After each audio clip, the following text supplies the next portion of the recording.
c'est Loïc, je fais la guitare. Ouais. Bah, c'est Laurent, je fais la guitare aussi. Ouais. Moi c'est Mathieu, je fais la basse. Ok. Salut, moi c'est Mathias, je fais la batterie. Ok. C'est Marie, je fais le chant. Super. Donc vous existez depuis 2021. Ouais. 2021, ouais. 2021. Premier concert ouais. en juillet 2021. Ok. Ouais. C'était avec les Vampas, hein, c'est ça? Ouais, il y avait Didier Vampas. Ah ouais. C'est ça, c'est les stars au parc des remparts. Il y avait Forest Spooky aussi. Ouais, exact. Ok. Donc votre concept, c'est de faire des reprises de punk rock, de punk rock mélo. C'était le concept à la base. Ouais. Mais Qu'est-ce qui vous a donné cette idée de faire des reprises? C'était pour jouer dans les booms C'est ça. Bah, c'était d'abord Mathias, Mathieu et moi. On voulait se faire un petit groupe. Pour jouer dans les booms. Voilà, pour jouer dans les booms. On voulait faire un groupe de punk mélo et en fait on s'était dit peut-être le meilleur moyen en fait de commencer, de s'y mettre, c'est de reprendre des trucs qu'on aime bien quoi. Donc direct on s'est dit vas-y on va faire du NoFX, du Bad Religion et donc ça a commencé comme ça. Après maintenant je te cache pas que au bout de quelques années la finalité c'est plus de se concentrer sur les compos et les reprises c'est que ça devient plus on aime toujours les faire parce que c'est des groupes qu'on kiffe et c'est toujours cool. Ah oui. Mais là on va sortir notre deuxième EP et donc du coup ouais, on se concentre plus sur les compos ces derniers temps. Ce qui serait bien en fait, c'est que Marie elle dise un truc, là qui dise un truc, comme ça on va revenir.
Premier EP, des compos perso, et quand même la reprise de 7 Seconds. Ah, c'était important quand même d'insister sur le passé du groupe, quoi. Enfin, c'est le passé, c'est toujours le présent. Hein. Vous faites beaucoup de reprises, il y a toujours 70% de reprises à l'heure actuelle. Bah ouais, en fait, oui, vas-y. Alors, Pas ce soir. Pas ce soir, tiens. Parce qu'on va jouer ce soir, ouais, au moins une dizaine de compos, voire plus, quoi, une douzaine. Ok. On va jouer tout le EP qu'on va sortir au printemps. Là. On va jouer les nouveaux morceaux ce soir. Donc, Excellent. Donc maintenant, à partir d'aujourd'hui, il y a un peu plus de compos que de reprises dans le set. Ok. Et aussi, du coup, la différence par rapport à... Donc, vous nous avez vu il n'y a pas si longtemps que ça, la différence c'est que du coup maintenant les reprises elles sont à la fin du set. Et en fait, du coup, les reprises, c'est un peu la variable d'ajustement. En fait, si on joue 45 minutes, il y aura un quart d'heure de reprise. Si on joue une heure, il y aura une demi-heure de reprise. Mais du coup, c'est vraiment les compos en premier, et c'est ça le plus important, maintenant. Ok. Après, c'est toujours pareil. En fait, c'est vrai que le groupe s'est constitué autour des reprises et des groupes qu'on aime bien. Voilà, donc c'est des marqueurs de l'histoire, un peu, voilà, ouais, on va dire que le panel, enfin, en tout cas, des groupes qu'on reprend, je trouve que c'est des marqueurs de l'histoire. Avec le plus récent comme Turnstile, mais effectivement avec 7 Seconds, voilà, qui est vraiment un vieux morceau en fait, voilà, qui est important autant dans les paroles pour le coup, pour ma part, mais que la musique quoi. voilà, qui est quand même très, voilà, très basique, voilà, de le style, mais qui est important. Et après, voilà, après c'est vrai que rapidement, on est rapidement titillé par le fait de faire des compos. Moi, c'était la première fois en fait que je faisais un groupe où on faisait que des reprises. Ouais, pour après, ouais, on peut rappeler qu'on est né pendant le Covid aussi. Ouais. On est un groupe de potes. À un moment donné, deuxième confinement, on en avait ras le bol de regarder des séries et d'être à la maison. On s'est dit, allez, on va se voir. Et pour monter un set rapidement, voilà, chaque répète, une ou deux reprises, hop, c'était fait. On a pu faire rapidement des concerts. Ouais. Et ensuite, composer, écrire la musique, ça prend un peu plus de temps, mais voilà, on a eu envie de faire ça aussi. Ouais, il y avait peut-être une espèce d'urgence née de la frustration du Covid, où on s'est dit, on va pas attendre 107 ans avant de monter sur scène, et donc effectivement, monter un set de reprise, c'était le moyen d'aller rapidement sur scène. Et puis autre chose, il y a aussi la symbiose de groupe, c'est-à-dire qu'au final, on s'est rendu compte que rapidement, les membres du groupe, on faisait une reprise, en fait, au final, on s'était rien imaginé, mais on s'était dit, bon, on va faire quelques reprises, mais en fait, au final, c'était une reprise qui était torchée en une répète, quoi. Ouais, voire deux en une répète. En fait, ça marchait bien. Oui. Donc, on a eu rapidement, comme le disaient Mathieu et Mathias, on a eu rapidement un set, quoi, qui nous a permis, en fait, de rapidement, en fait, jouer et pouvoir partager, en fait, ces morceaux classiques qui font plaisir à tout le monde. Et donc, du coup, ça nous a apporté autant à nous, voilà, aux gens, en tout cas, qu'on partageait ça, voilà, quelque chose qui est important dans cette période un peu pourrie, quoi. Moi, ça nous a appris à jouer ensemble, et maintenant, c'est quand même plus facile d'écrire des compos, maintenant, ouais, c'est ça. On connaît les affinités de... Oui, c'est ça. Chacun. C'est ça. Voilà, donc il n'y a que des goûts de merde, des trucs. Ouais, voilà, c'est ça.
En fait, au fur et à mesure, parce que on aime tous le hardcore aussi, et au fur et à mesure, on a quand même viré vers des trucs plus hardcore, genre la reprise de Sick of It All. Ouais. C'est plutôt récent dans l'histoire du groupe, c'est pas un truc qu'on aurait fait tout au début. Et du coup, c'est vrai que, par exemple, le prochain EP, en fait, sera moins franchement punk mélo que le précédent.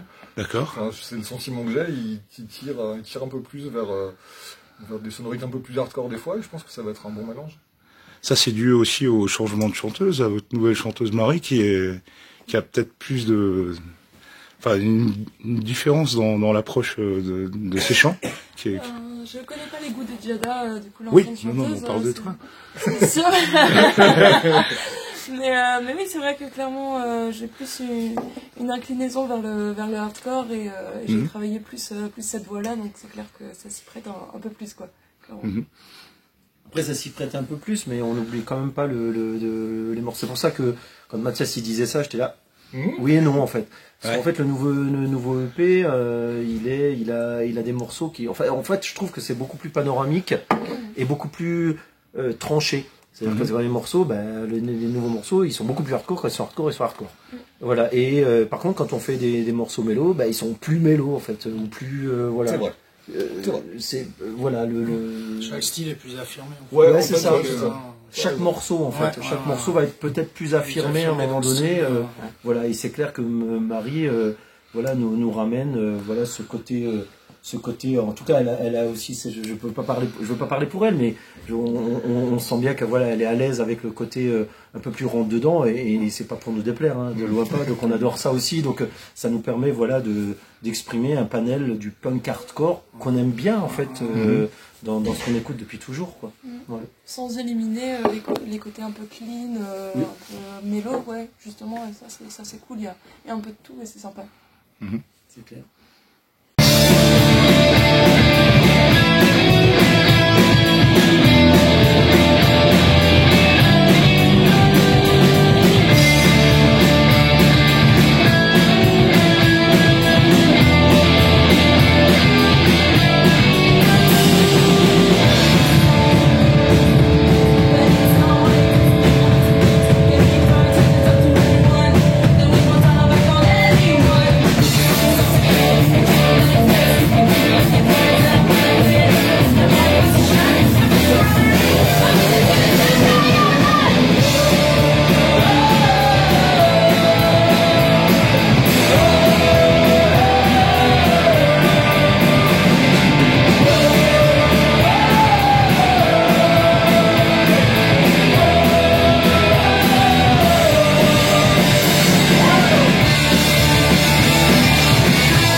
Sur le premier EP, donc sorti sur Canal Hystérique, c'est les copains.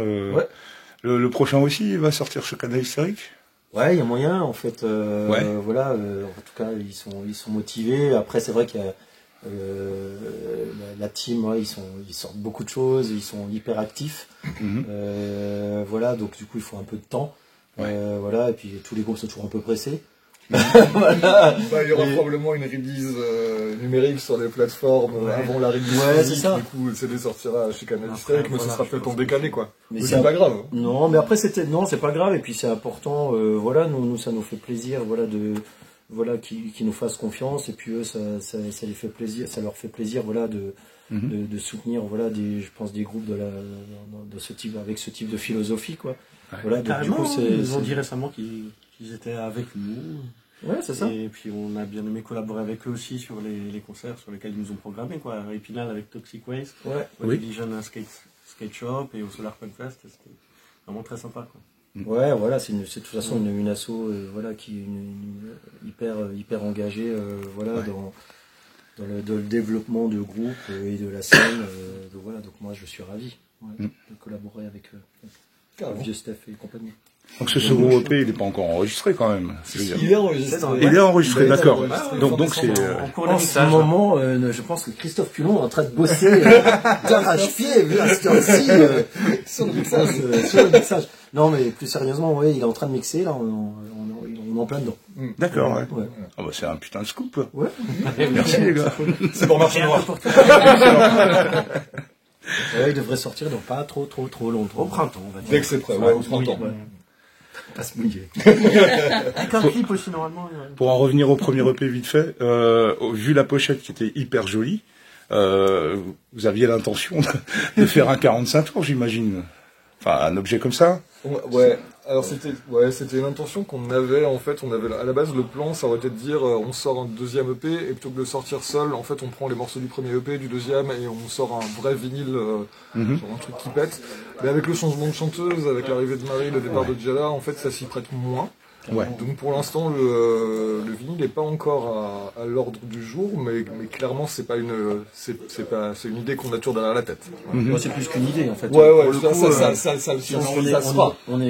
se fera. C'est sûr en fait enfin je pense qu'il y a personne, voilà, il y a personne qui est pas d'accord avec dans le groupe de pas sortir, voilà, un objet en fait vinyle, quoi. Donc on le fera. Mais Mathias, plus que voilà, résumé, si on continue à travailler avec Steph et Mooch et Maryland, Calan Hystérique, ils préféraient aussi sortir du vinyle que du CD, mais bon. Ouais. Mais n'empêche que sur le premier EP, en fait, c'est eux qui nous ont plutôt conseillé, parce que moi j'étais plutôt chaud, voilà, pour du vinyle. Oui, mais vu le nombre de titres. Voilà, c'est ça. Il m'a dit, en fait, ça coûte beaucoup trop cher aujourd'hui de sortir un vinyle, voilà, avec quelques titres.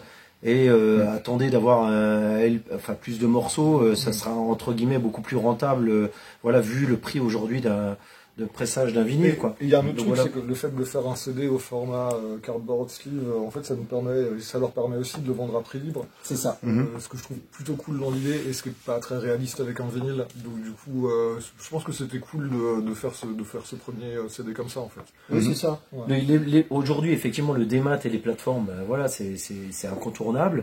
Par contre, voilà, d'avoir un CD support qui coûte pas trop cher, mais effectivement permet de le mettre à prix libre, et le prix libre est important pour nous, quoi, dans la démarche. Loïc, tu dis rien? Il en a strictement rien à foutre. Finalement, il veut se barrer. Je suis un peu là-dessus.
Je vais vous demander, par rapport aux reprises que vous faites dans le set, c'est laquelle, chacun va me dire laquelle il préfère jouer au moment où, je veux dire, et pour quelle raison. On va commencer par Loïc. Une dans le set, quoi. Une dans le set. Mystery de Turnstile. Et pour quelle raison? Parce qu'elle groove. Je peux balancer la tête comme un ouf dessus. C'est simple à jouer et ça envoie. Okay. Et c'est vrai qu'elle va doucement, mais elle envoie. Voilà.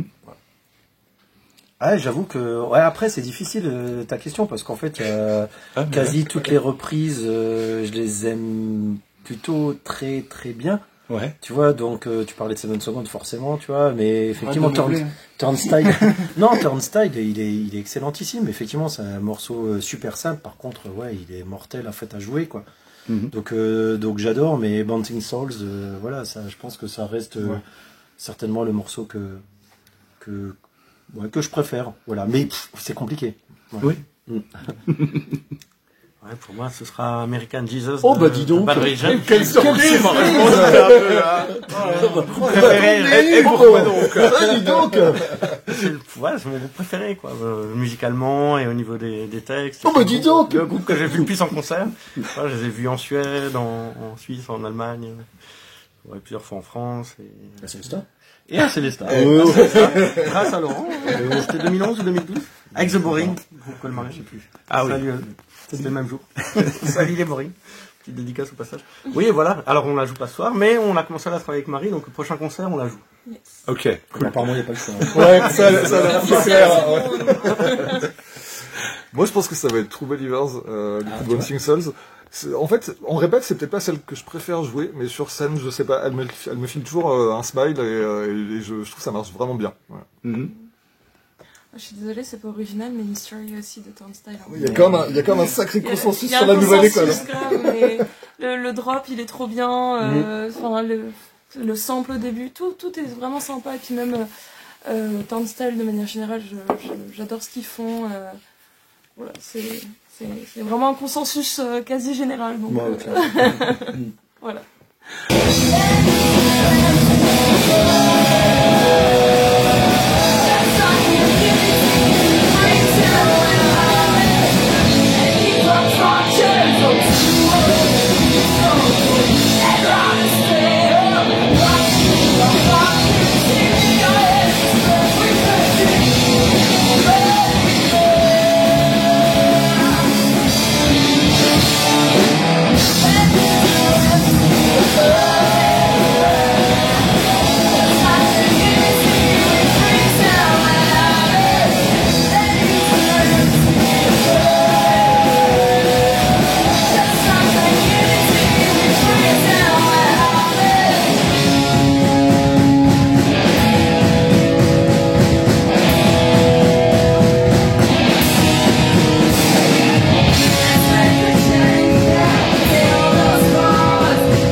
Pas mal de dates. Vous jouez beaucoup dans le coin, mais vous avez des petits fests prévus là. Vous avez un gros fest dans le sud-ouest, un truc comme ça. Ouais, on joue. Pour moi, c'est le plus gros en France dans ses esthétiques, quoi. C'est le Extreme Fest à Albi. Donc on est super content de jouer là-bas. Ouais. Et il y a un autre festival, qui est pas encore annoncé.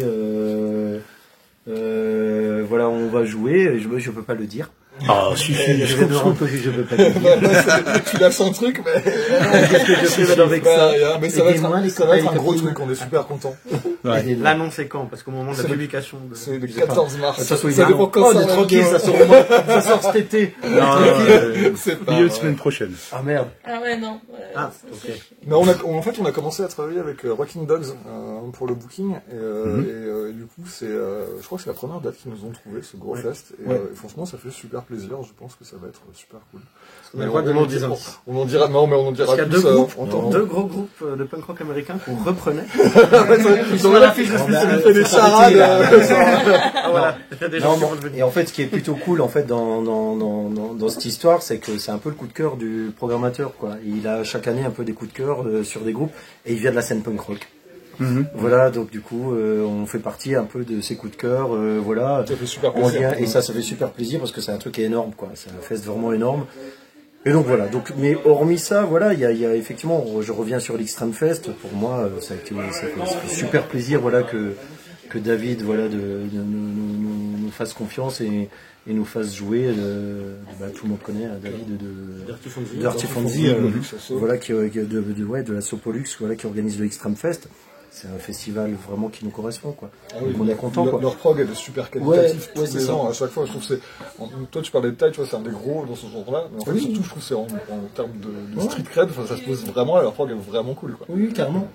Et après, il y a d'autres, enfin, il n'y a pas aujourd'hui de date, voilà, qu'on a faite et qu'on fait, prochainement, voilà, on n'est pas, ravis, voilà, de les faire, quoi.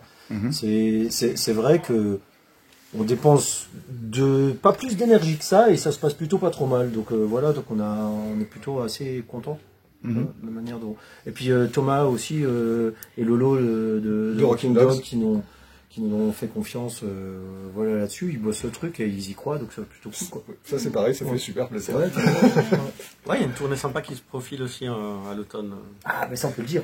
Ouais. Je sais pas. On peut. Ouais, j'en sais rien.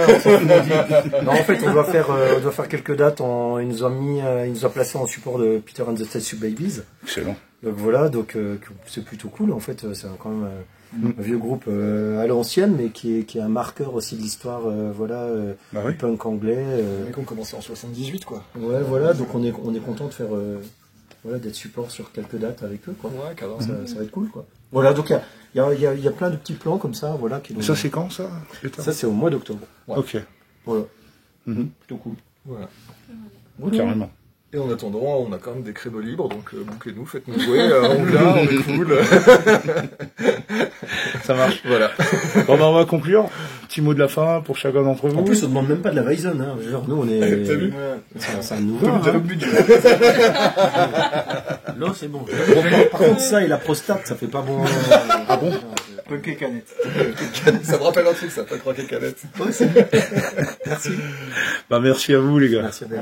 Merci Abel. Merci. Merci Marché Noir.